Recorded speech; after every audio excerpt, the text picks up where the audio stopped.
Hey friends, before we get going with today's episode, I want to talk about my other job as a church leader for a moment.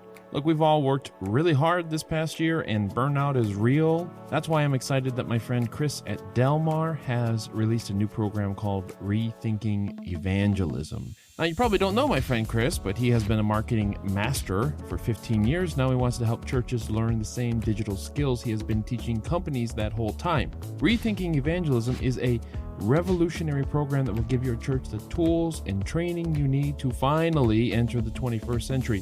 I'm talking about running digital ads to let people know, that your church exists, or building an email list to stay connected with the people who do visit you. You'll learn how these tools can help your church grow. And hey, if the pandemic taught us anything, it's that digital skills are life skills for churches. If you'd like to get the ball rolling and have a conversation about how your church can learn these new skills and join Rethinking Evangelism, then just go visit rethinkingevangelism.co today. That's rethinkingevangelism.co.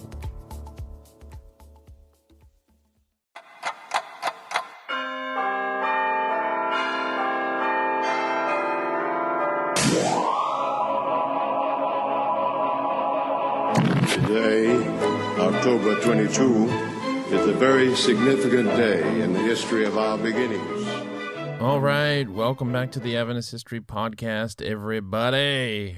Woo! This is Season 2, Episode 32, the 1952 Bible Conference, Part 1. Yeah! So happy that you can join us.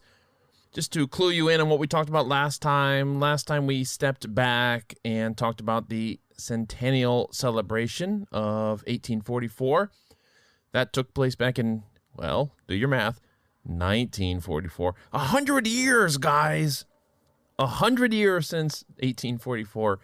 I have a hard time wrapping my head around that. I know some of you have written me and said that you have a hard time wrapping your head around that. I mean, it'd been 100 years in 1944.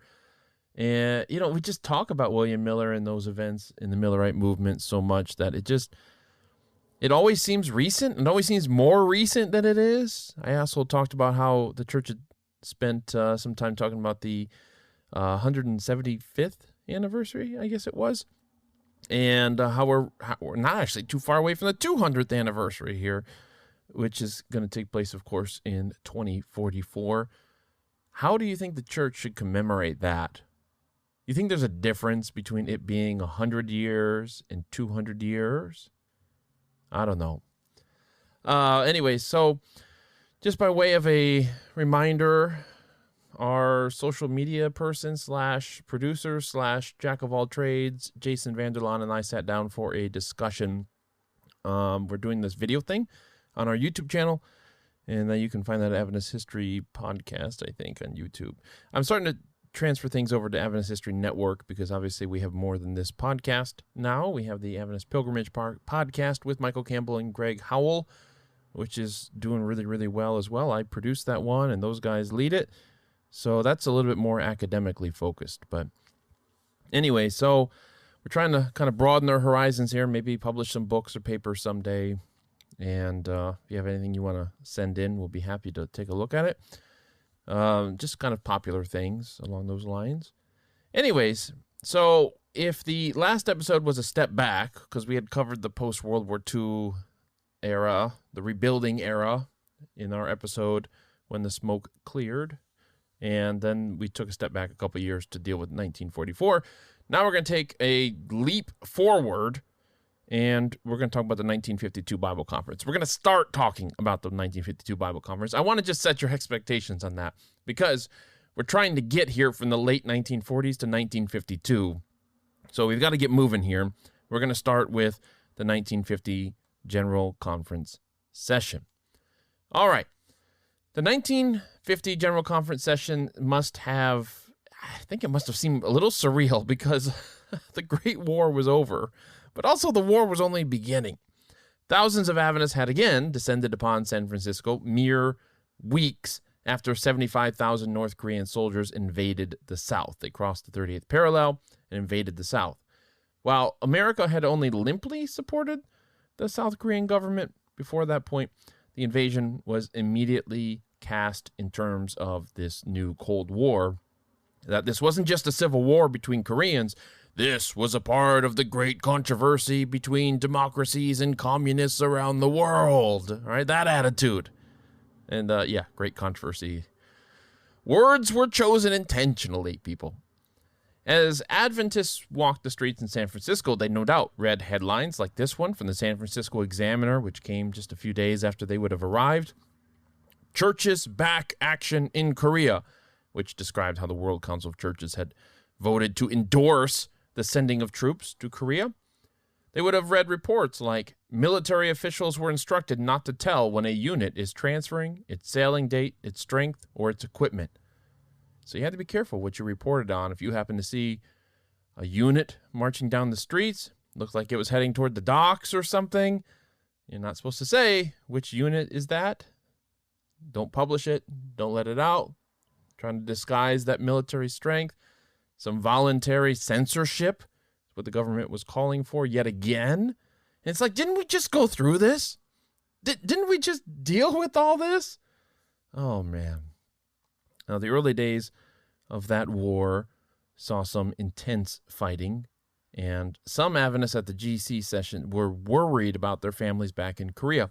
One missionary related how the last thing he saw in Korea, was a bricklayer building a new church steeple while an American and North Korean plane fought overhead. Can you just imagine that situation? Can you just place yourself there? You're just building the steeple.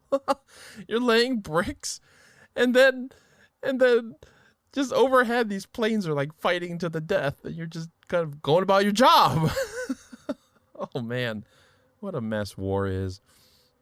Well, this war, unlike the last one, didn't prevent nearly 1,000 delegates from gathering in San Francisco. Delegates from around the world. 1,000 of them.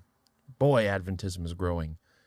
If you've been keeping score, yes, Adventists do seem to meet in the Bay Area a lot. It's not just your imagination.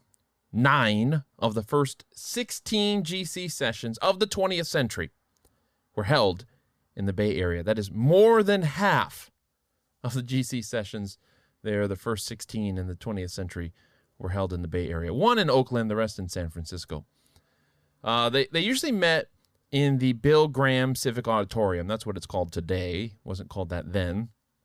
Now, I should probably mention, the Bill Graham Civic Auditorium has no relation to Billy Graham, okay? Not the evangelist, different guy.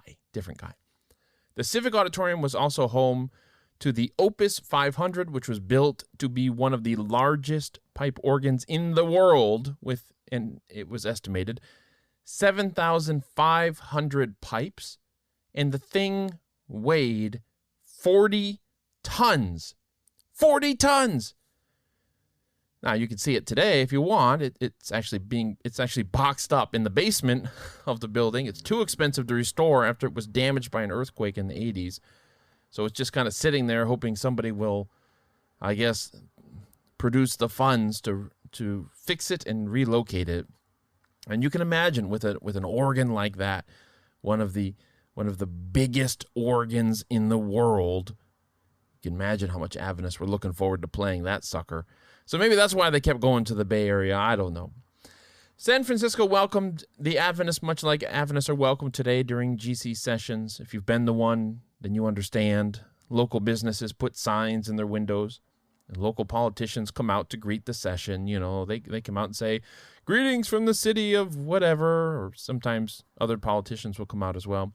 It amused Adventists to find a local cigarette store had put a sign in the window that read, "Welcome Seventh-day Adventists." And so did a steak restaurant right across from the hotel where church leadership was staying. I mean, I feel for these business owners because they probably just heard, tens of thousands of outsiders are coming to our city, and this is going to be great for business. Oh, those poor people. Oh, man. You could probably imagine they experienced their own great disappointment. Oh, anyways, California's Governor Earl Warren showed up to greet the delegates. Now, usually, of course, this was a formality: welcome to our city, welcome to our state, that kind of thing. And then people clap, and then you get out of there. But, Earl Warren didn't. Earl Warren stayed for 2 hours. He sat on the stage while speeches were being made, the welcoming ceremony, all that kind of stuff. And then he stayed afterwards and was there shaking hands with people. Now, this was kind of remarkable because, a lot of these people don't live in California. They're not going to be voting for you, buddy. So the fact that he stayed around afterwards was impressive, although the fact that he was going to run for president maybe was by this point, I'm not sure.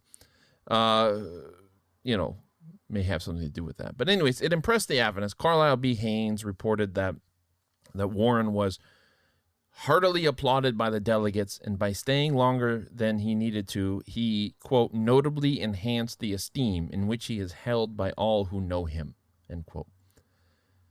Well, okay. Warren, of course, had been the California Attorney General when the Japanese in the state were rounded up and interned in camps. He then went on to become a very popular governor, which is what he was here, and the first and only, by the way, to win 3 consecutive terms. He lost his bid for the presidency to Dwight Eisenhower because, come on, how are you going to beat Ike? But nevertheless, he was appointed by Eisenhower as Chief Justice of the Supreme Court. I might add, the most consequential Chief Justice in this century, in the 20th century. In 1963, he heard a case about an Adventist woman being fired for refusing to work on the Sabbath, and he sided with the Adventist woman. So, I don't know. Right now, he was just another politician smiling in a sea of Sabbath keepers. But for, Haynes saying that he's notably enhanced the esteem in which he is held by all who know him, probably true. He was a popular guy, but, that Japanese thing is kind of hard to get out of your system. Shouldn't be so eager to forget what happened there. Anyways, General Conference President James McElhaney almost missed the entire thing, the entire General Conference session. He had taken ill on his way over, had to be flown to the Glendale Sanitarium. He managed to show up at the opening of the session, but his doctor insisted that another man, his secretary, A.W. Cormack, read his address to the delegates. And so Cormack did. Earl Warren sitting there on the stage with them. And when Cormack was nearly finished, getting down to the last few sentences, McElhaney rose to read the final sentences himself. Quote, "After serving in this office for 14 years during times of difficulty, stress, and strain, I have fully decided that I should tell you that I am not to be considered for further service as president of the General Conference." End quote. McElhaney said that he was joyfully stepping aside. We know, of course, that McElhaney didn't particularly enjoy his time as president, but I just love how dedicated he was to not only being there at the session, but also to making it absolutely clear to everyone that he was done as the General Conference president. It's like, he's not feeling well, kind of barely gets there. His doctors are like, don't get up and speak. And he's like, the only lines of this speech I actually want to give are the lines in which I say I'm done. Couldn't leave that in somebody else's hands. Well, anyways, it was expected. People knew that he wasn't going to run again. And the nominating committee worked very quickly. And 24 hours later, William Henry Branson was nominated for president, and he was elected unanimously. Now, I'll say a quick word here to introduce Branson to you before we move on. Branson was born on a farm in southern Illinois, but he grew up in Florida, arguing with his dad about religion. His dad never really bought in, it seems, and they've had frequent discussions. His mom became Adventist, and Will got married at 17, got a job as a cook in Salt Lake City, called back to Florida by the conference. He was ordained by Arthur Daniels in 1910 when he was just 23 years old. Get this. We talked about this in the bonus episode with McElhaney, the August bonus episode. But if you think McElhaney is insane in terms of how fast he was moving from place to place, look at this. Branson was ordained at 23 years of age in 1910. He was made conference president the next year. Yeah, figure that one out. 4 years later, at about 28 or so, he was president of the Southern Union. 4 years after that, Arthur Daniels put his hand on his shoulder and asked, "Branson, are you willing to go to Africa?" And so in his early 30s, William Branson was president of the African Division. That's insane. Now, I mean, please understand, at this part in Adventist history, when we talk about the African Division, we're talking about a lot of territory and not a whole lot of infrastructure, okay? It's not, I don't know. It's kind of when somebody says I manage a company, but it's like I've got 2 people under me at this tiny company. It's not as prestigious as saying I manage like a whole division at Microsoft or something. You understand what I'm saying? I'm not trying to take anything away from the guy. I'm just trying to say the divisions at this point was not super well developed. He's still going to have to get his hands dirty out there, but still the title. I mean, come on, in your early 30s, you're president of a division in the church? That's incredible.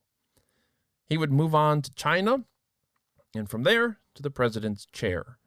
Branson had, in the strictest sense, I think, never really served as a local church pastor, at least not for long. I mean, he had far, far more experience in administration than he did in pastoral ministry or evangelism. And if I may add one more thing, a little cruel historical irony, perhaps, just something to know about Branson.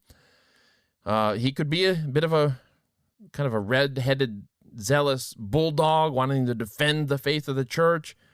But his grandson would end up being Ron Numbers, who wrote Prophetess of Health, which, no doubt unintentionally, would go on to undermine many Adventist faith in the 1970s. So there's a connection between Will Branson and Ron Numbers there.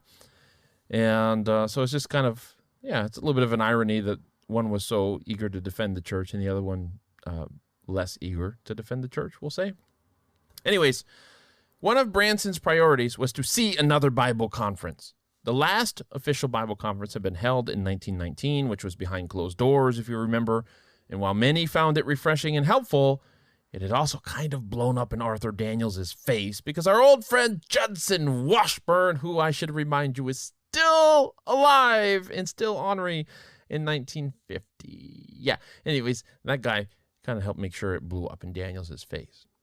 Okay, now I have to just, I'm on a sidetrack again because I mentioned Washburn. I need like a code word for him so I don't have to say his name because it just gets me going. Okay, I promise we're going to get to the Bible conference. I just have to stop, just little pit stop here, rest area, and just complain about Judson Washburn.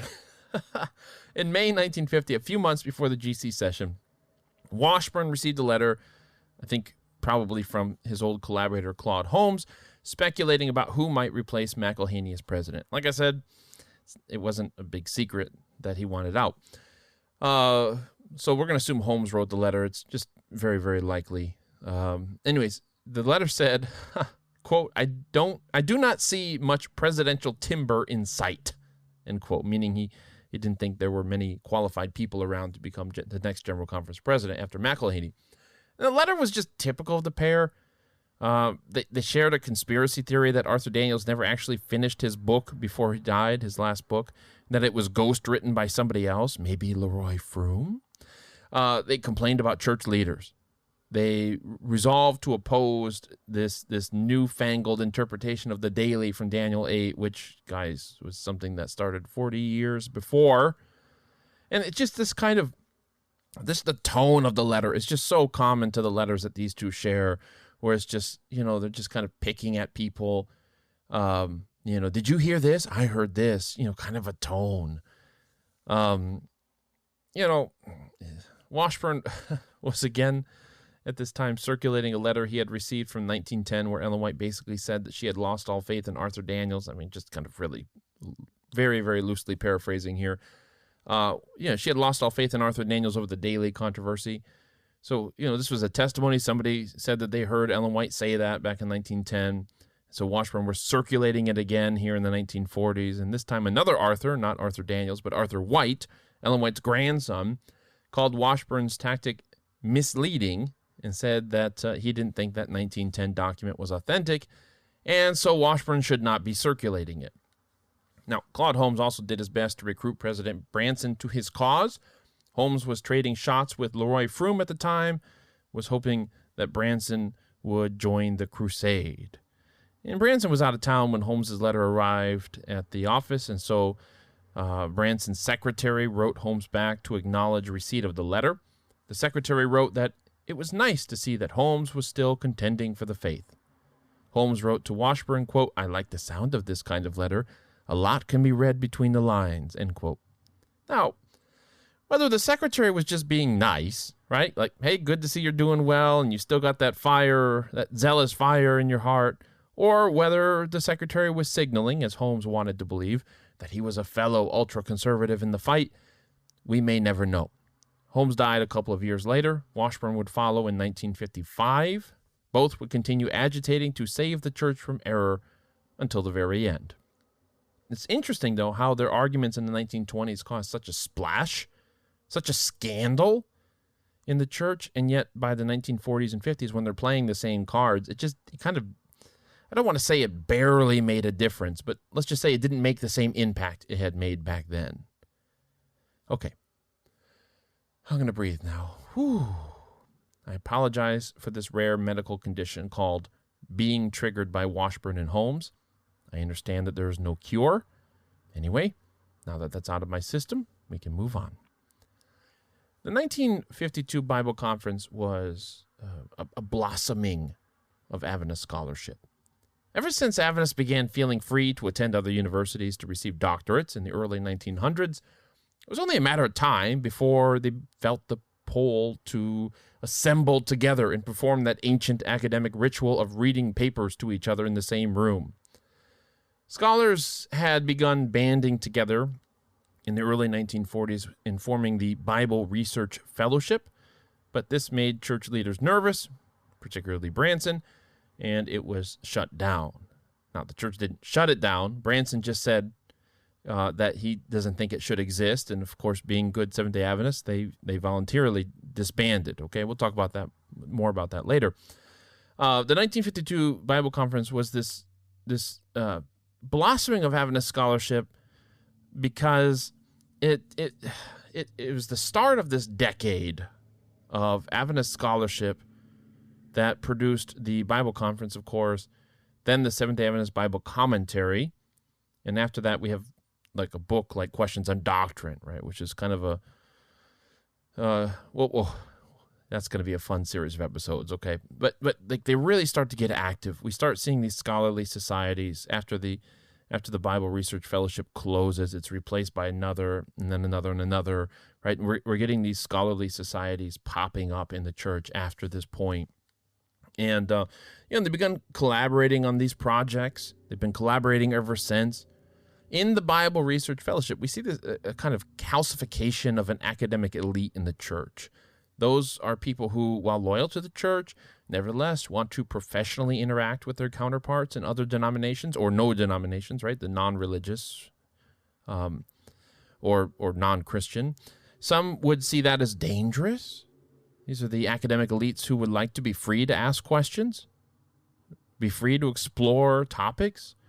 And again, some would see that as dangerous. And so the academic elites would also like to gather together in confidence, right, to have these conversations and debates that church members at large would not understand or appreciate. And if you get this, if you get what I'm saying, you get what I'm saying. If you don't, then you don't. I think I'm trying to figure out how best to put this. People who have gotten their master's degrees, even a bachelor's degree or a doctorate or something, they're looking to have conversations at that level with other people. And sometimes they can't do that in a local church. Do you understand? And so they're looking for other people who are kind of at that same, or willing to have the same level of conversation with them that they can do that with. And they understand that sometimes when you have these conversations, that some people are going to misunderstand them. They're going to make assumptions about them, et cetera, et cetera, et cetera. And so that tends toward kind of a more closed society. There was a rule with the Bible Research Fellowship that even though they would spread these papers around to hundreds of Bible teachers who are a part of this fellowship, that these papers cannot leak out into the public, to the Adventist public, unless the author gives permission for it. So if you're on the outside of that little group, if you're on the outside of that fellowship, you can understand how some people would be suspicious of this. Like, what are they talking about in there? Are they entertaining heresy? Is this the omega apostasy that we have always expected, right? Because these people went to universities where they were trained by people who weren't Adventists, who weren't like us. Okay? So what I'm trying to say here when I say that this was a blossoming of Adventist scholarship is that in the good sense, it's like this is the beginning of these great contributions that Adventist scholars are going to make together. They're going to start collaborating together, meeting together, cross-pollinating intellectually together. But it's also, I don't want to say it's the beginning of suspicion about the academic elites, certainly not, but this is going to intensify over time. And so this kind of divide that exists within Adventists today, in Adventism today, between the academic circles of the church and the non-academic circles of the church, this is kind of this origin point of it. Okay, before this, it was like there was only a few people with these doctorates in high places in the church, and so it was kind of a more personal thing, right? It was like Washburn and Holmes and some of the people that they represented against Prescott, like this person Prescott, and maybe some of the people Prescott had influenced. It was just kind of a small scale thing, and now, because every Adventist university is receiving people with these higher degrees, more and more of them, it becomes kind of a cultural divide in the church in some ways. So this is kind of where this is really accelerating. This is really developing around this time. According to Ray Cottrell, who was one of these members of the Bible Research Fellowship, it was at one of these gatherings of scholars, not actually a Bible Research Fellowship gathering, but a different one with many of the same people, that led to the 1952 Bible Conference in the first place, okay? So who was part of this Bible Research Fellowship? It's not a heretical list of people. You have Leroy Froome, you have William Spicy Spicer, you have George McCready Price, and other Adventists who shared these papers, who they wanted to critique each other's work, create a safe place for discussion, that sort of thing. What kind of things did they write? Well, Leroy Froome sent his paper on the history of the daily controversy. He was interested in that history, and that may have been what stoked up the fire with Holmes. Maybe he caught wind of that paper circulating, and so Holmes and Washburn, of course, are going to maybe renew the fight, or maybe they never stopped. But, otherwise it wasn't an especially controversial group, as far as I can tell. It was supposed to be a place for academic freedom, where iron sharpens iron. But then you had a lightning rod in Australia, or all the lightning rods in Adventist history in Australia. There's some Aussie listeners right in there smiling. They're not offended by that. They're smiling. Anyways, his name was Louis Weir. And he attracted some theological controversy, and he pointed to a poll that had been taken among these Adventist scholars that had gathered in America and said, look, they agree with me. And so that caught the attention of Branson, who stepped in and was like, hey, what do you mean you agree with him? You guys, is this part of a rebellion in the church? Is this part of, some trouble that's brewing? So he asked that the Bible Research Fellowship would close. The Bible Research Fellowship was really just a voluntary society of Bible teachers at English-speaking Adventist colleges. I mean, almost all of them, if you read Cottrell, it's basically almost all of them. They just got together and decided that they were going to form a society. They were going to pay dues. They were going to share papers, that kind of stuff. And so, the fact that it wasn't under the General Conference or any kind of church hierarchy was considered suspicious by some, and Branson asked that it would close. And Ray Cottrell believed that Branson set up the Bible Conference in part as a reaction to the Louis Weir controversy in Australia, but also the Bible Research Fellowship, its independence. It's like, hey, we can gather our own scholars, and other things that were floating around, right? The nebulous specter of heresy and all of that. In other words, the 1952 Bible Conference didn't just come out of nowhere. It wasn't just hey, this seems like a good idea. Of course, most people were unaware of this background to the Bible Conference. For them, it probably did just seem to come out of nowhere, and as we're going to see, that may have led to some suspicion of it, okay? Because the idea of having a Bible Conference was unexpectedly contentious. The decision was made by the General Conference Committee back in October of 1951, And the rationale given was pretty straightforward. Quote, "We have felt for many years the need for a representative Bible conference at which the fundamental doctrines of Seventh-day Adventists may be studied." End quote.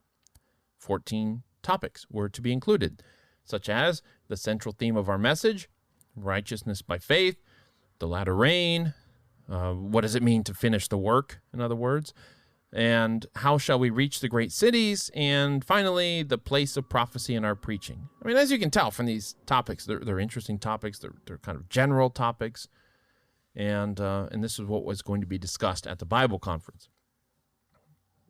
The plan was for representatives from all over the world and the church's major institutions to gather together, present papers on these subjects, and have like 10 minutes to discuss them. You may wonder, what on earth is contentious about that? Now, you have to read between the lines a little bit here, because when church leaders went public with the news that they were going to have a Bible conference, they constantly had to defend the existence of such a conference. Church members apparently thought this was a plot to reshape Adventist theology. In almost every article about the Bible conference, church leaders were pushing back against this rumor. In The Ministry, Branson devoted an entire article to explaining why the church was even having a Bible conference. Its purpose, he wrote, quote, "is to help us all see how we can present these timeless truths most effectively in these challenging times," end quote. Okay. And don't worry, he added, our goal isn't to muddy the waters of Adventist theology. Well, that's reassuring.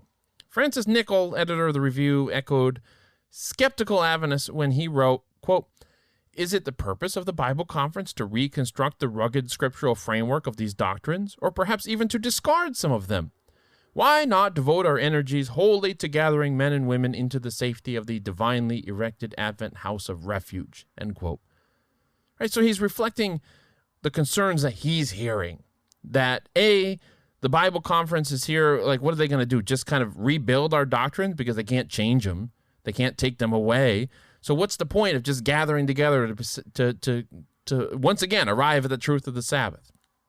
And if you're going to spend all that money and all that time and stuff like that, why not just devote our energies to evangelism is basically what they're asking, right? Like, why are we wasting time and money with this Bible conference thing? Well, Nichol then changes sides, and he says, quote, "We are sure these questions are sincere. We are also sure they are based on a misunderstanding," end quote. Okay, church leaders were clear about what the Bible conference wasn't going to do. They were, let's say, less clear about what it was going to do. Because just after saying that members were misunderstanding the purpose of the Bible conference, Nichol offered a confusing metaphor to explain the purpose of the Bible conference. It is possible to, in his words, quote, "beautify, strengthen, and enlarge a stately, venerable structure." It is possible to, in his words, quote, "beautify, strengthen, and enlarge a stately, venerable structure without disturbing a single supporting pillar or removing one stone from the foundation," end quote. Yeah, we get it. The Sabbath and the Second Coming are those pillars holding this stately, venerable structure of this edifice of truth, as he puts it up. Okay, like those pillars are our doctrines, and you can beautify, strengthen, and enlarge this structure without messing with the pillars, without messing with the doctrines. Okay, that's his point. But then he mixes his metaphor up when he says, quote, "The arguments, the evidence, the illustrations we employ in our evangelistic meetings are so many paths over which we endeavor to bring men to acceptance of these doctrines." Okay, so the pillars are the doctrines, and then the whole house is as he puts it, is the edifice of truth. But then the arguments, the evidence, the illustrations we employ are the paths that lead to the house. Are we fixing the paths, or are we enlarging and beautifying and strengthening the house? Where is the work being done here? Like, like what's being renovated? I thought we were trying to fix the house, the edifice. Now we're trying to fix the paths. But don't worry, if that is a little bit unclear, Nichol was not done clarifying. Quote, "The edifice," that is the house, "is of God, but the paths leading to it bear the marks of our workmanship. It is thus that we are workers together with God and for the salvation of men." End quote. Okay, now I get it. We are trying to lead people to the house. The Bible conference is tending to the sidewalks and the landscaping around the house to make the house more attractive. Why didn't you just start with this statement? I mean, if this was a speech, I could understand this process of kind of working out what you mean in real time, but this is the front page of the review here, guys. And yet, no sooner had Nickel written this line than he switches gears again. Quote, "If the Bible conference did nothing more than focus the eyes of our ministry and laity for a united moment on the whole array of our doctrinal teachings, that in itself would be worthwhile." End quote. Okay, so you're going to fly hundreds of people around the world, or ship them, to meet so that the world church, through these few hundred people, can focus their eyes on Adventist doctrines for a united moment? Okay. Before you can think too much about that one, Nickel changes gears one more time. Quote, "There is another and perhaps even more worthwhile reason for devoting special study to our doctrines. Prophecy colors virtually all our doctrines. We talk of the rapidity of world changes in recent decades, but do we realize that these rapid changes in the world have a direct bearing upon a great many of our teachings?" End quote. At this, I think Nickel finally found his footing because he got more specific. He says, "We believe that the second coming is near and that the signs of the times point to his soon return, but we haven't really had occasion to consider how some of these crazy world events since the First World War might actually be signs of the times. We need time to sit down and think about these things together as a church and figure out like what happened over the last 30 or 40 years that may in some way relate to Bible prophecy that we should maybe be talking about in our evangelistic series." Okay, he says most people don't believe the Bible was inspired anymore, or many people don't. And we need to think through our response to this. And Nickel ended with yet another summary of the purpose for the Bible conference. Quote, "The purpose of this conference is to enable the ministry of the Advent movement to give the trumpet an increasingly certain sound." End quote. So the goal is to help pastors and evangelists be more confident in their message. All right, so what do we got here? Let's go make the house prettier. Landscape the yard. Focus on Adventist doctrine together. Give the trumpet a certain sound. Okay, I'm not trying to be difficult here, guys. I promise. I'm just saying that I understand why people back then might have been a little confused about what's going on here, okay? But don't worry, friends, because, that was only the first of two articles that Nickel published trying to explain the purpose for the Bible conference. And, the next week he took up his pen again and answered some other objections that he had been hearing. This time he responded to another crowd of Adventist grumblers, those who wanted the Bible conference to answer their deepest theological questions. Hundreds of people sent in their questions. And one person apparently even sent in a printed agenda of how the Bible conference should go.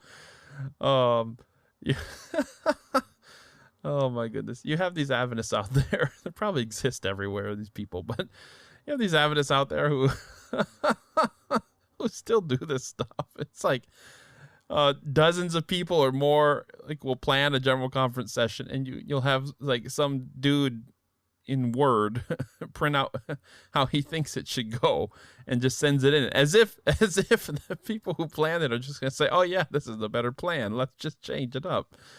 Oh man.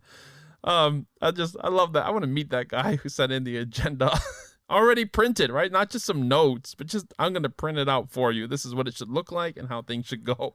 And you think the general conference is just going to say, "Oh yeah, he's like, why did we do all this work?" Anyways, the questions that were sent in ranged from who is Melchizedek to who is the king of the north, from Daniel 11.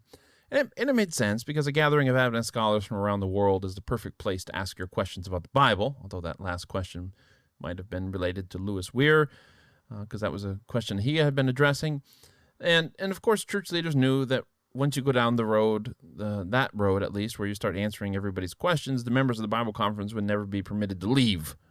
There's just too many questions. And they asked them in part because the general conference had a policy of, we're not here to settle your debates, because people would usually send these questions to the general conference. This is God's highest authority on earth and all that kind of stuff when it's meeting in session. And the general conference's position was always, we're not here to settle these questions for you to speak definitively on who Melchizedek is or the king of the north is or all that. So, okay, people got that message, but here's a gathering of Adventist scholars, a Bible conference. Well, I mean, it's a Bible conference. If I can't send my questions to the general conference, who do I send them to? I'll send them to the Bible conference.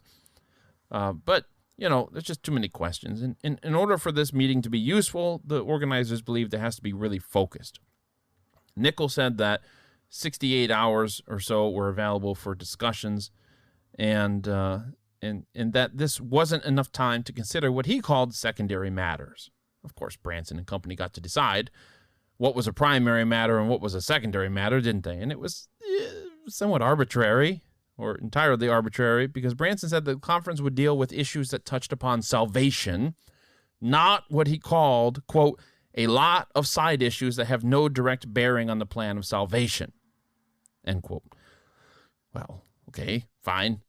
Probably the Melchizedek question or the Daniel 11 question doesn't have a direct bearing on salvation, I suppose. But then again, after Branson was done welcoming everyone to the Bible conference, the very first presenter was Siegfried Horn, whose paper was titled, Recent Discoveries Confirm the Bible. It was an interesting paper, no doubt, but it could hardly be said to be essential to anyone's salvation. Okay? I mean, no offense to the archaeologists out there. So Branson wasn't really after consistency here. He was after a lack of controversy, it seemed. One Lake Union Herald writer put it this way, quote, in the 80 meetings held during this 13-day Bible conference, all speakers held to the affirmative, avoiding all non-essential or controversial questions, end quote. And that, I think the writer meant, was a good thing. Right? This was the goal, to have both a robust discussion, affirming Adventist faith while putting on a display of unity and certainty. And I mean putting on a display quite consciously here, because when church leaders pitched the Bible conference, they were very intentional about connecting it with the early Adventist Bible conferences in the 1840s. While Branson observed that there hadn't been a Bible conference in 34 years, it was, of course, alluding to the 1919 Bible conference, but he doesn't mention it really by name. And, this wasn't just an oversight by Branson. Branson's lieutenants also are always very careful not to bring the 1919 Bible conference up by name, let alone discuss really anything that happened there.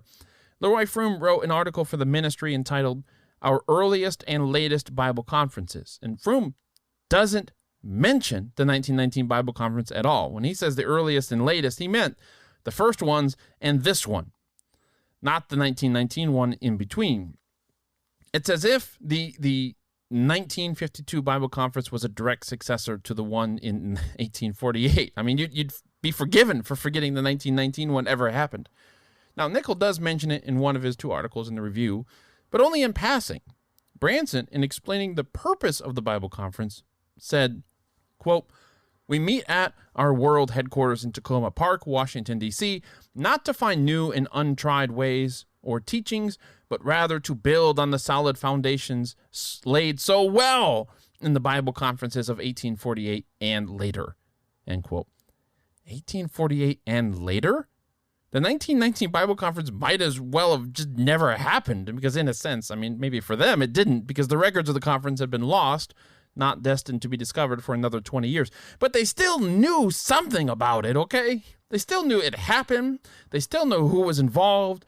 No doubt they still knew what the controversy that had surrounded it, and maybe it's because people like Washburn and Holmes were still around, that they didn't just want to draw attention to it and maybe start that all over again. I don't know. But the fact that they don't talk about the 1919 Bible conference suggests to me that they were very focused on the 1919 Bible conference, okay? Because it seems that the 1952 Bible conference was designed to be the opposite of the 1919 Bible conference from the start. For starters, it would be recorded and open to anyone who wanted to attend. You can jump up in the gallery and listen in. 2 volumes would be published containing the papers that were presented there, right? Unlike the 1919 Bible conference, we just have these minutes. We don't, nothing, it didn't go public after that. And it wasn't open to anyone to just show up and listen in 1919, okay? And so this is why church leaders were so constant about how not one bit of doctrine would be challenged or changed, right? This would be a display of confidence, like lions sunbathing on a rock, not a flock of theological crows gathering in near secret as in 1919. Now, I'm dramatizing? There we go. I'm over-dramatizing this, just for emphasis, okay? Now, even during the Bible conference, leaders were still explaining why they were there. In fact, even after the Bible conference, they were explaining why the Bible conference was held. E.D. Dick, a general conference man par excellence, preached that first Sabbath, and we can all thank Michael Campbell for getting these recordings digitized. Here's Dick. Brother Dixon has said, we are in the midst of a great Bible conference. Gathered here are the administrative leaders of our world work, representative evangelists and pastors, Bible and history teachers of our colleges and training schools, leaders of the varied activities of the church.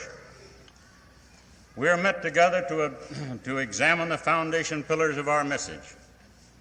Not that there has arisen any questionings or doubtings or distrust or disbelief which have made this meeting necessary. Such is not the case. Why are we here? Well, Dick went on. Nevertheless, it is well for us to restudy and to review and to re-examine the great truths of our message. And I trust and I believe that such an examination, such a study will lead to a clearer understanding of the truth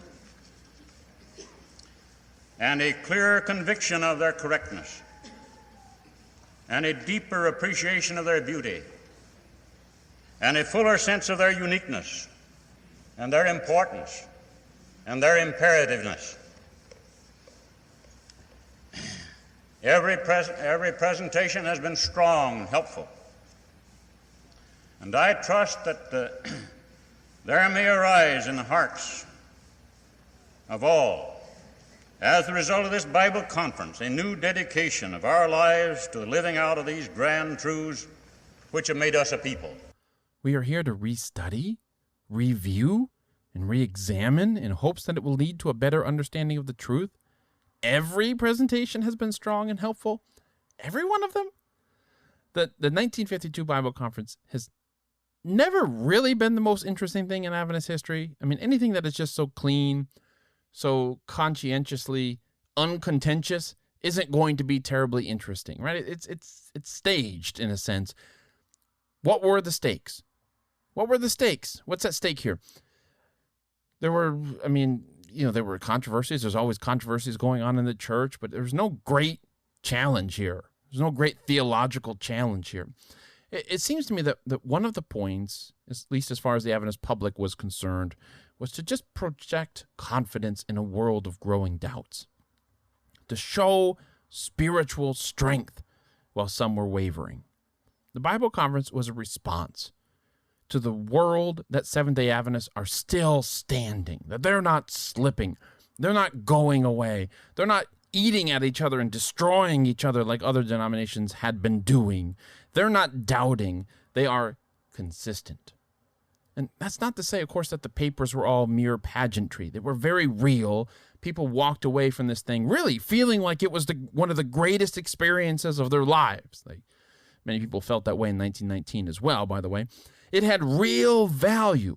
And these papers can have real value for you too, because not only can you read them online, but you're also going to get to listen to even more of the Bible Conference when you and I step through the doors of the Sligo Church and just take our seats in the balcony and just listen. So hurry up already. Come on. I hear that Will Branson's on the platform right now. He's about to welcome everyone. So come on, hurry. We're going to be late. Let's go. Let's go hear what he has to say. We'll see you next time.